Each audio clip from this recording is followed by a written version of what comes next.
రాదురా ఏ విజయం నీ కోసం నా కోసం, ఎటుపోదురా నువ్వు చేసిన కష్టం ఎప్పటికైనా సొంతం.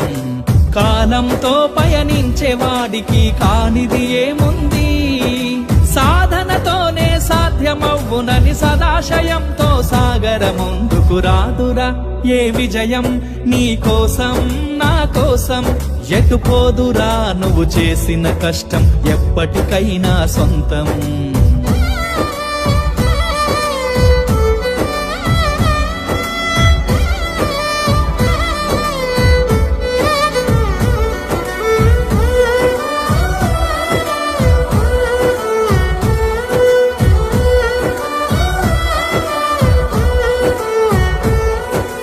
ఆకాశంలో అలలాగా పోయే ఆ పక్షులనే చూడు, అనుకున్న గమ్యమెంతున్న గాని